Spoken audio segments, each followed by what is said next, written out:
সার্জিস আলম আমার অত্যন্ত ঘনিষ্ঠ ছোট ভাই ছিলেন বিশ্ববিদ্যালয়ে। তুখোর ছাত্রলীগ নেতা ছিলেন, তুখোর বিতার্কিক ছিলেন। তার বিতর্কের বিচার কার্যও আমি সম্পাদন করেছি বেশ কয়েকবার, তো কাছে থেকে দেখেছি। তবে সার্জিস আলমকে দেখে আমি অনেক কিছু শিখতে পারি। সেটা হচ্ছে যে সার্জিস আলম যখন সেই ছাত্রলীগের নেতা হিসেবে যখন বক্তব্য দিতেন, তার যে মুখাবয়ব এবং তার যে প্রকাশভঙ্গির মধ্যে আমি কোনোদিনও কোনো খুঁত ধরতে পারিনি।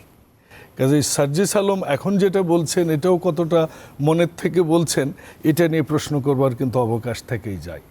তো সার্জিস আলমের এই মামলাটা নিয়ে আমি কথা বলতে চাই না, শুধু এটুকুই বলতে চাই আমাদের রাজনীতিবিদদের প্রত্যেকেরই, আমি বলবো সকল রাজনীতিবিদদের, ইনক্লুসিভ বিএনপি, যারা রাজনীতি আমরা করি, যাদেরকে দেখে আমাদের পরবর্তী প্রজন্ম আশান্বিত হতে চায়, আমাদের উচিত আমাদের শব্দ চয়নের ক্ষেত্রে আরেকটা দলকে বলবার ক্ষেত্রে আমাদের সাবধানতা অবলম্বন বিষয়ে